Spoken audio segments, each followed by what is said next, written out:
जननी जय गुरु माता श्री गुरु माता अमृतानंदमयी मम जननी जय गुरु माता श्री गुरु माता अमृतानंदमयी मम जननी जय गुरु माता श्री गुरु माता अमृतानंदमयी मम जननी जगद्गुरु माता परम गुरु माता अमृतानंदमयी मम जननी जगद्गुरु माता परम गुरु माता अमृतानंदमयी मम जननी अमृतानंदमयी मम जननी अमृतानंदमयी मम जननी अमृतानंदमयी मम जननी अमृतानंदमयी मम जननी जगद्गुरु माता परम गुरु माता अमृतानंदमयी मम जननी जगद्गुरु माता परम गुरु माता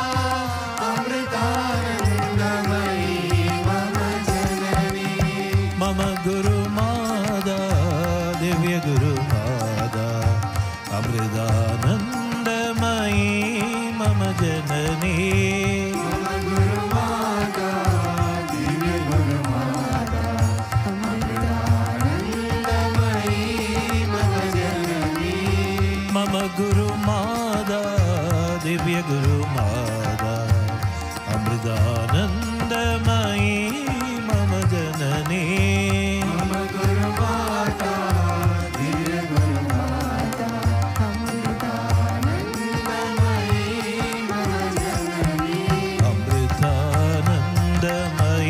मम जननी अमृतानंदमयी मम जननी अमृतानंदमयी मम जननी अमृतानंदमयी मम जननी अमृतानंदमयी मम जननी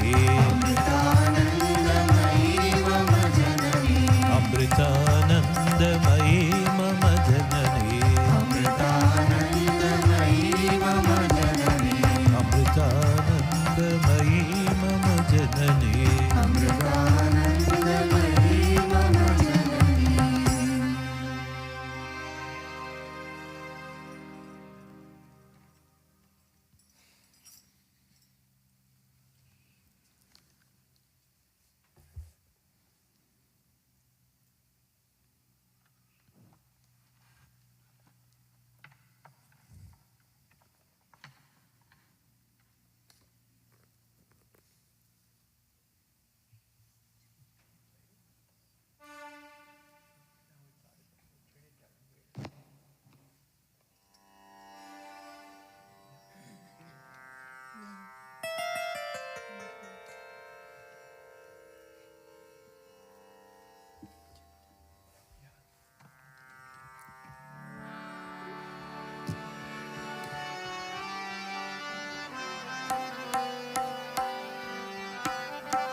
गणेश नमः ओम गणेश नमः गणेश नमः श्री गणेश नमः गणेश नमः गणेश नमः गणेश नमः श्री गणेश नमः गणेश नमः गणेश नमः गणेश नमः श्री गणेश नमः गणेश नमः गणेश नमः गणेश नमः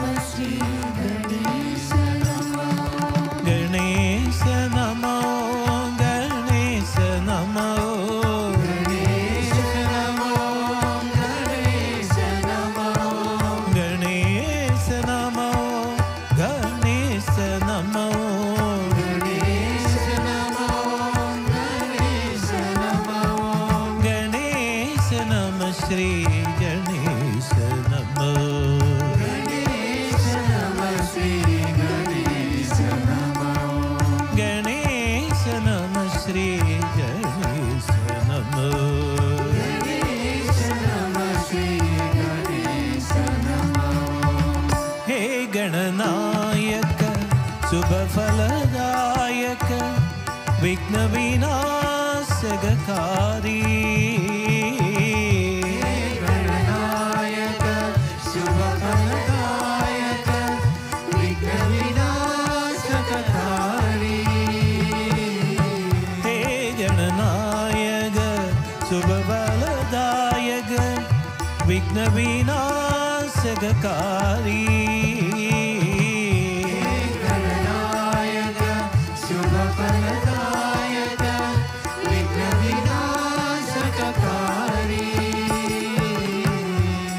विद्यादायक बुद्धिप्रदायक विद्यादायक बुद्धिप्रदायक विद्यादायक बुद्धिप्रदायक विद्यादायक बुद्धिप्रदायक सिद्धिविनायक स्वामी सिद्धिविनायक स्वामी गणेश नमो गणेश नमो गणेश नमः श्री गणेश नमो गणेश नमो गणेश नमो गणेश नमः श्री गणेश नमो लोग करे तेरी पूजा पहले गावे तेरी महिमा लोग करे तेरी पूजा पहले गावे तेरी महिमा दूर करो प्रभु सारी अमंगल दूर करो प्रभु सारी अमंगल ओ सुख शांति जग में ओ सुख शांति जग में गणेश नमो गणेश नमो गणेश नमः श्री गणेश नमो गणेश नमो गणेश नमो गणेश नमः श्री गणेश नमो गणेश नमो गणेश नमो गणेश नमः श्री गणेश नमो गणेश नमो गणेश नमो गणेश नमः श्री गणेश नमो गणेश नमो गणेश नमो गणेश नमो गणेश नमो गणेश नमो गणेश नमो गणेश नमो गणेश नमो गणेश नम श्री गणेश नमो गणेश नमः श्री गणेश नमो गणेश नम श्री गणेश नमो गणेश नमः श्री गणेश नमो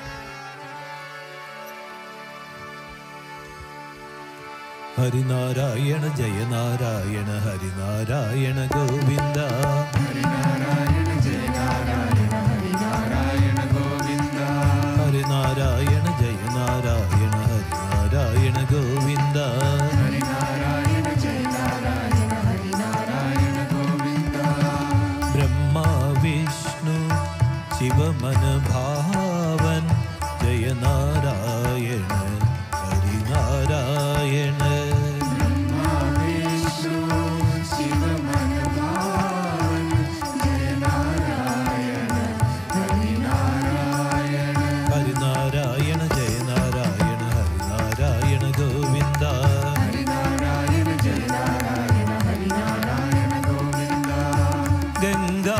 यमुना चरण पकारन, भवसागर के पार उतारन।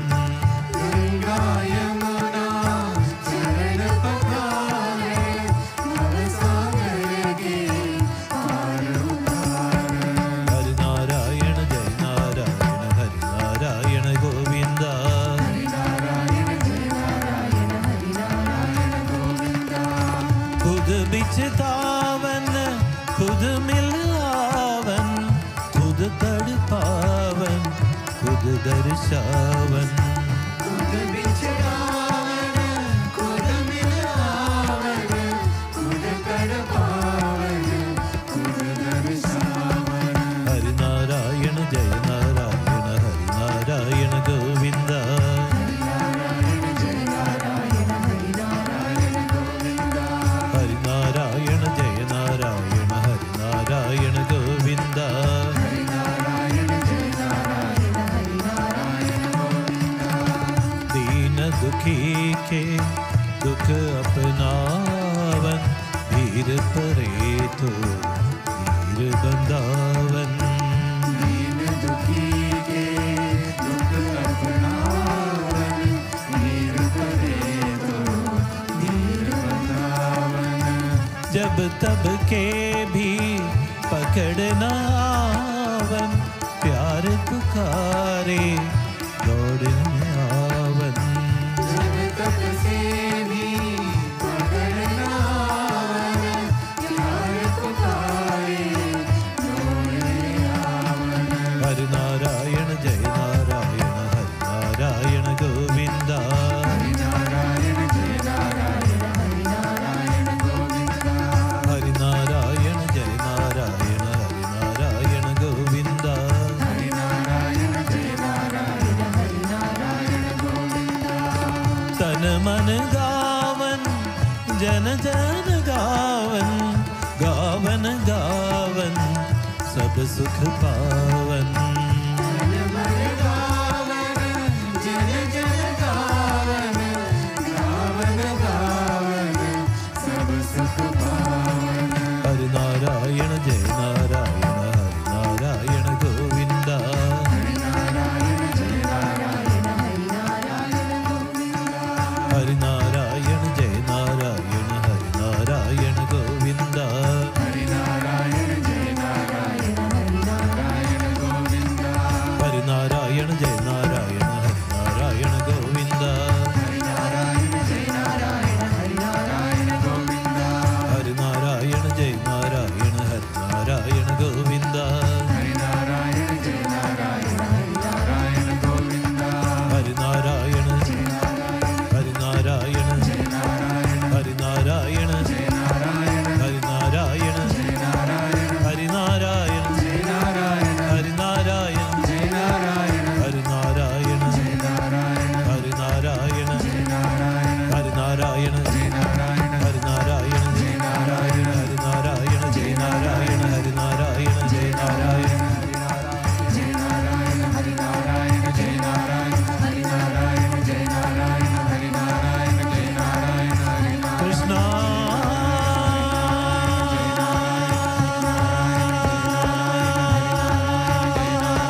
माता अमृतानंदमयी पतितोद्धार निरंतर हृदये अमृतानंदमयी परमहंस पद निलये देवी अमृतानंदमयी माता अमृतानंदमयी हे जननी जनि मरण निवारिणि अमृतानंदमयी हे श्रुत जन परिपालिनि जयता अमृतानंदमयी माता अमृतानंदमयी सुरजन पूजित जय जगदम्बा अमृतानंदमयी सहज समाधि सुधन्ये देवी अमृतानंदमयी माता अमृतानंदमयी माता अमृतानंदमयी माता अमृतानंदमयी ओम जय जय जगजननी वंदे अमृतानंदमयी मंगल आरती माधव भवानी अमृतानंदमयी माता अमृतानंदमयी माता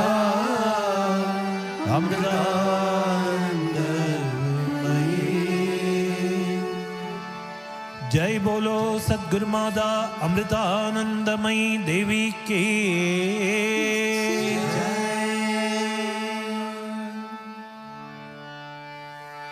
ओम असतो मा सद्गमय तमसो मा ज्योतिर्गमय मृत्योर्मा अमृतं गमय ओम शांति शांति शांति ओम लोकाः समस्ताः सुखिनो भवन्तु लोकाः समस्ताः सुखिनो भवन्तु लोकाः समस्ताः सुखिनो भवन्तु ओम शांति शांति शांति